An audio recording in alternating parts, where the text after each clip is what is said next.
Depuis sa création en 2008, la rupture conventionnelle homologuée a connu un immense succès.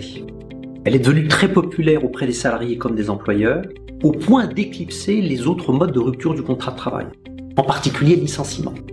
La rupture conventionnelle homologuée, qu'est-ce que c'est ? C'est une rupture amiable du contrat de travail, qui résulte d'un accord entre l'employeur et le salarié. Et c'est ensuite une rupture homologuée, c'est-à-dire approuvée par l'administration, la directe. La rupture conventionnelle homologuée, à quoi ça sert ? La rupture conventionnelle homologuée répond à deux objectifs. Le premier objectif, c'est de sécuriser la rupture du contrat de travail. Le deuxième objectif, c'est d'éviter ou de limiter le contentieux. On parle dans le jargon de déjudiciarisation. Alors comment expliquer ce grand succès de la rupture conventionnelle homologuée ? Ce succès, on le doit d'abord à ses créateurs, c'est-à-dire les partenaires sociaux, puis le législateur, qui ont mis en place une procédure simple, on n'a pas besoin d'un motif, une procédure attractive pour le salarié puisque le salarié pourra bénéficier de l'assurance chômage, et une procédure assez peu coûteuse puisqu'une indemnité de rupture doit être versée et elle est égale à l'indemnité légale ou conventionnelle de licenciement.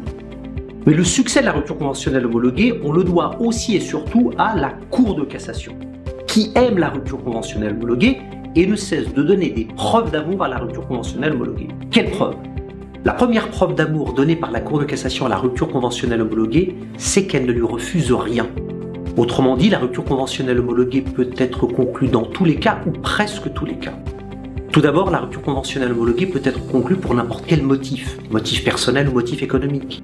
Ensuite, la rupture conventionnelle homologuée peut être conclue avec n'importe quel salarié, un salarié ordinaire ou un salarié protégé, c'est-à-dire un représentant du personnel, un salarié jeune ou un salarié âgé, un salarié en bonne santé ou un salarié malade, qui est victime d'un accident ou d'une maladie, y compris d'un accident du travail ou d'une maladie professionnelle, victime d'une inaptitude, y compris professionnelle, ou même victime d'un harcèlement. Enfin, elle peut être conclue avec un salarié en activité ou en congé, y compris en congé maternité.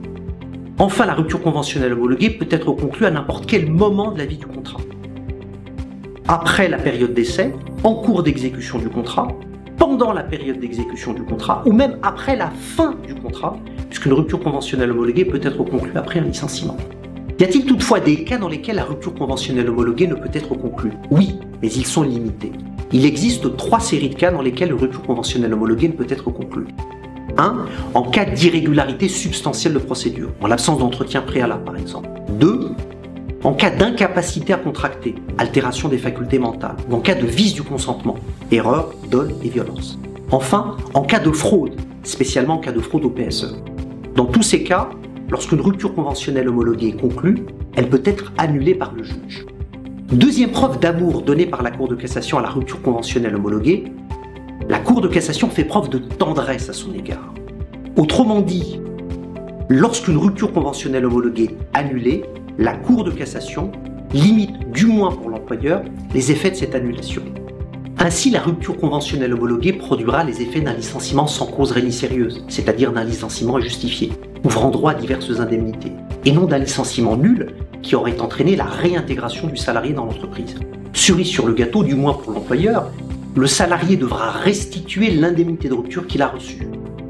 On le voit bien, la rupture conventionnelle homologuée est née sous d'heureux auspices et elle est protégée par une puissante fée. Elle représente aujourd'hui l'archétype du libéralisme contractuel en droit du travail.